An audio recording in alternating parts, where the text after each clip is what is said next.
ओम नमो भगवते वासुदेवाय। श्री तुलसी देव्यै नमः। आप सभी भक्तों को देव उठनी एकादशी एवं तुलसी विवाह की बहुत बहुत हार्दिक शुभकामनाएं। प्रिय भक्तों, देव उठनी एकादशी एवं तुलसी विवाह के पावन पर्व पर हम आप सभी के लिए लेकर आए हैं देव उठनी एकादशी की पावन कथा एवं साथ ही तुलसी विवाह की दिव्य एवं कल्याणकारी कथा, जिसे श्रवण करने मात्र से हजारों अश्वमेध यज्ञ के फल की प्राप्ति होती है। एवं तुलसी महारानी की इस पावन कथा को जो भी भक्त श्रवण कर लेता है उसके धन के भंडार कभी खाली नहीं होते। इसलिए इस पावन कथा के लिए आप सभी भक्तों से हमारा विनम्र निवेदन है कि श्रद्धा और भक्ति के साथ में सुनना और इस कथा को पूरा सुनना, अधूरा बिल्कुल नहीं सुनना। क्योंकि यदि आप अधूरी कथा को श्रवण करेंगे तो अधूरा ज्ञान बहुत ही घातक होता है और आप श्री हरि विष्णु एवं तुलसी महारानी जो साक्षात लक्ष्मी स्वरूपा हैं उनकी कृपा से वंचित रह सकते हैं। इसलिए इस पावन कथा को आप सभी भक्त श्रद्धा और भक्ति के साथ में श्रवण करना। आइए श्रवण करते हैं। देव उठनी एकादशी पर भगवान विष्णु के स्वरूप श्री शालिग्राम जी और माता तुलसी के पवित्र मिलन का आयोजन किया जाता है।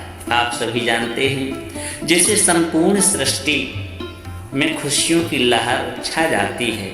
इस अवसर पर भक्तगण तुलसी मैया के साथ में भगवान श्री शालिग्राम का विवाह करते हैं और इस महान पुण्य को अर्जन करते हैं। कहा जाता है कि तुलसी मैया का विवाह जो भी भक्त शालिग्राम भगवान के साथ में करते हैं उसे सैकड़ों कन्यादान के फल का लाभ सहजता से ही प्राप्त हो जाता है। इसलिए इस पुण्य को अवश्य हमको कमाना चाहिए। भक्तगण तुलसी जी के विवाह के माध्यम से अपनी भक्ति को नवजीवन देते हैं। तुलसी माता के साथ श्री शालिग्राम भगवान जी का आशीर्वाद भी प्राप्त करते हैं। तो आइए श्रवण करते हैं तुलसी विवाह की इस दिव्य और अनोखी कथा के लिए। तुलसी विवाह के इस पवित्र प्रसंग के हर पहलू को जानकर अपने जीवन में भक्ति और प्रेम का संचार करते हैं। तो प्रेम से बोलिए श्री गणपति महाराज की जय, श्री शालिग्राम भगवान की जय, तुलसी महारानी की जय। तुलसी विवाह की कथा के अनुसार सावर्ण मुनि की पुत्री तुलसी अपूर्व सुंदरी थी। उनकी इच्छा थी कि उनका विवाह भगवान श्री हरि नारायण के साथ में हो। इसके लिए उन्होंने नारायण पर्वत की घाटी में, जो बद्रीनाथ में स्थित है, बद्री वन में घोर तप की। दीर्घकालीन तक तपस्या के बाद में ब्रह्मा जी ने प्रसन्न होकर के उन्हें दर्शन दिए और वरदान मांगने को कहा। तब तुलसी जी ने कहा कि हे सृष्टिकर्ता ब्रह्मदेव, आप यदि हमारे ऊपर प्रसन्न हैं तो आप तो जानते ही होंगे कि हमारे मन में क्या चल रहा है। फिर भी मैं आपको अपनी इच्छा बताती हूँ। मैं चाहती हूँ कि भगवान श्री जगत के पालनहार नारायण मुझे पति के रूप में प्राप्त हों।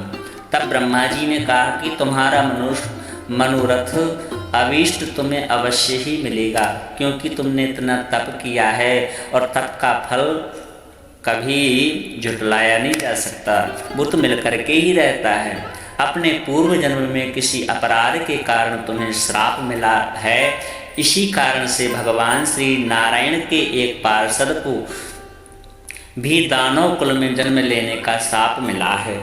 दानव कुल में जन्म लेने के कारण भी उसमें नारायण का अंश विद्यमान रहेगा।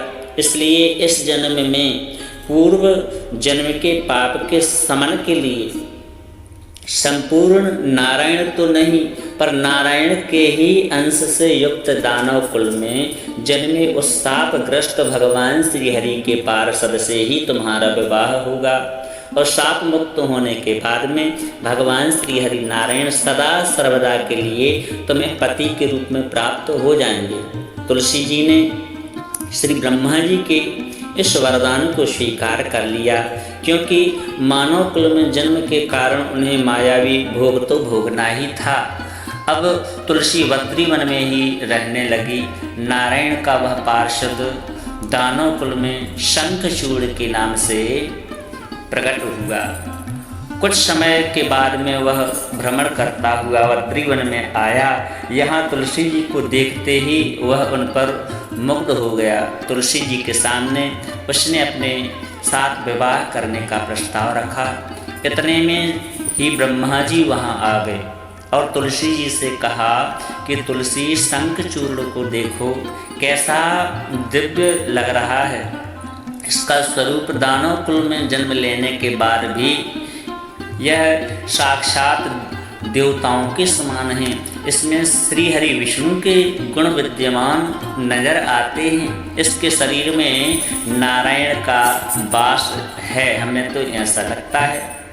तुम प्रस्ताव को सहजता से स्वीकार कर लो। तुलसी जी को भी लगा कि उसकी तपस्या पूर्ण हो गई, उसे मनवांछित फल मिला है।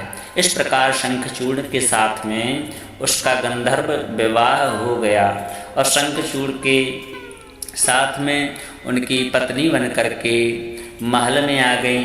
शंखचूड़ ने अपनी परम सुंदरी सती साध्वी पत्नी तुलसी के साथ में बहुत दिनों तक राज्य किया।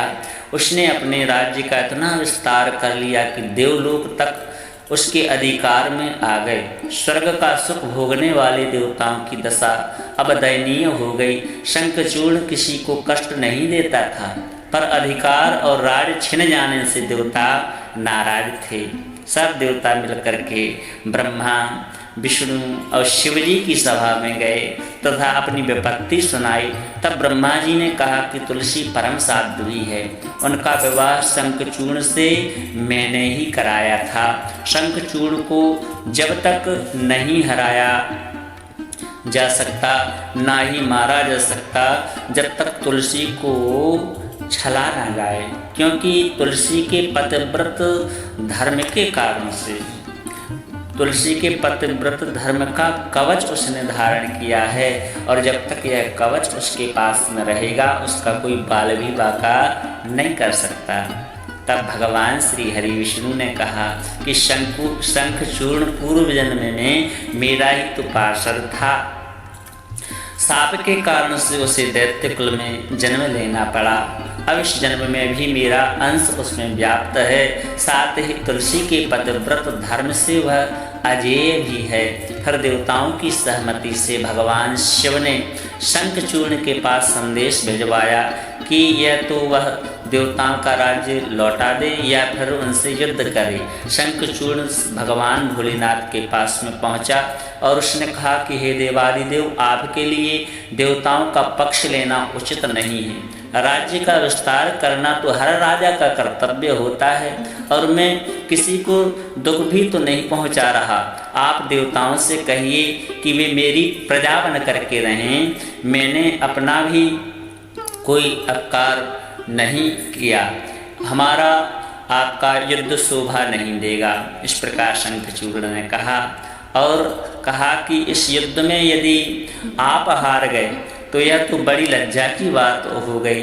अगर मैं हार गया आपकी कीर्ति बहुत अधिक नहीं बढ़ेगी। शंखचूड़ की बात सुन करके महादेव हंसने लगे और कहते हैं वो तो सब रहस्य जानते ही थे।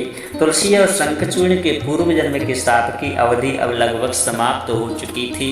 भगवान भोलेनाथ शंखचूड़, इसमें कीर्ति और लज्जा की तो बात नहीं है। भगवान कहते हैं भोलेनाथ, तुम देवों का राज्य लौटा कर उन्हें उनके पद पर प्रतिष्ठित होने दो और युद्ध से बचने का केवल यही एकमात्र उपाय है। शंखचूड़ ने कहा कि मैंने तो युद्ध के बल से ही देवलोक को जीता है और कोई उसे केवल युद्ध के द्वारा ही वापस ले सकता है। यही मेरा अंतिम निर्णय है। इस प्रकार से शंखचूड़ ने अपना निर्णय भगवान भोलेनाथ से कह दिया। और कहा कि मैं जा रहा हूँ। ऐसा कह करके शंखचूड़ तो चला गया। उसने अपने महल में जा करके अपनी सुंदर पत्नी तुलसी को सारी बात बताई और कहा कि हे तुलसी, कर्म भोग सब काल के हाथ में है। जीवन में हर्ष शोक भय सुख दुख मंगल अमंगल सब कुछ काल के अधीन है। हम तो केवल निमित्त हैं। संभव है कि भगवान शिव देवों का पक्ष लेकर के मुझसे युद्ध करें। तुम चिंता मत करना, तुम्हारा सती तेज मेरी रक्षा अवश्य करेगा। फिर दूसरे ही दिन भगवान शिव के नेतृत्व में देवताओं ने युद्ध छेड़ दिया। शंखचूड़ ने भीषण वाण की वर्षा करके उनका वेग रोका। उसके प्रहार से देवता डगमगाने लगे। फिर उनकी दानवी शक्ति का प्रयोग करके शंखचूड़ ने मायावी युद्ध आरंभ कर दिया। युद्ध स्थल पर वह कभी किसी को दिखाई ही नहीं देता था, पर उसके अस्त्र शस्त्र प्रहार कर देवताओं को घायल कर रहे थे। देवगण अपने अस्त्र शस्त्र चलाएं भी तो चलाएं, किस पर चलाएं? कोई शत्रु सामने ही नहीं आता, ना ही दिखाई देता है। कई दिनों तक इस भयंकर युद्ध चला। शंखचूड़ पराजित नहीं हुआ। तब भगवान शिव ने श्री हरि विष्णु से कहा कि हे हरि, कुछ उपाय करो, अन्यथा मेरा तो सारा इस मिट्टी में मिल जाएगा। तब भगवान श्री हरि विष्णु ने सोचा, बल से तो शंखचूड़ को हराया नहीं जा सकता, इसलिए अब छल का सहारा लेना पड़ेगा। उन्होंने तुरंत अपना स्वरूप शंखचूड़ जैसा बनाया और अस्त्र शस्त्र से सुसज्जित होकर के महल में तुलसी महारानी के पास में गए और बोले कि हे प्रिय, मैं युद्ध जीत आया हूँ। सारे देवता भगवान शंकर समेत हार गए हैं। इस खुशी में आओ मैं तुम्हें अंक से लगा लूँ। पति को प्रत्यक्ष खड़ा देख और विजय का समाचार सुन करके वह दौड़ करके मायावी शंखचूड़ के गले में आकर लिपट गई। इस प्रकार से पति पत्नी दोनों ने आलिंगन होकर के खूब आनंद मनाया, प्रसन्नता जाहिर की। इधर पराय पुरुष के साथ में इस प्रकार के व्यवहार से तुलसी का सभी तेज नष्ट हो गया तथा उसका सतीत्व भी नष्ट हो गया। सती तेज जो था, जो शंखचूड़ का कवच रूप में रक्षा कर रहा था, वह कवच भी इसके साथ में नष्ट हो गया। अब युद्ध के मैदान में इधर शंखचूड़ शक्तिहीन होने लगा। यह जानते ही भगवान शिव ने अपने त्रिशूल से उस पर प्रहार कर दिया। त्रिशूल के लगते ही शंखचूड़ जल करके भस्म हो गया। शंखचूड़ के मरने का समाचार अब श्री हरि विष्णु को जैसे ही मिला, वह अपने असली रूप में प्रकट हो जाते हैं। सामने अपने पति शंखचूड़ के स्थान पर भगवान को खड़ा देख करके तुलसी बहुत आश्चर्यचकित हुई। वह भगवान विष्णु की परम आराधक थी, परम भक्त थी। उन्हें पता लग गया कि स्वयं नारायण ने उनके साथ में छल किया है। अब क्रोध में आकर के उसने श्राप दिया कि एक स्त्री का सतीत्व भंग करने वाले में के अपराध में आप हृदयहीन पत्थर हो जाओ, मैं आपको श्राप देती हूँ। भगवान श्री हरि विष्णु ने तुलसी जी के साप को सिरोधार्य करते हुए कहा कि देवी, तुम्हारे इस शंखचूड़ के कल्याण के लिए और तुम्हारा कल्याण के लिए ही मुझे ऐसा करना पड़ा, क्योंकि तुमने मुझे पति के रूप में प्राप्त करने के लिए तप किया था, इसलिए अखंड रूप से तुम हमारी ही अर्धांगिनी बनोगी।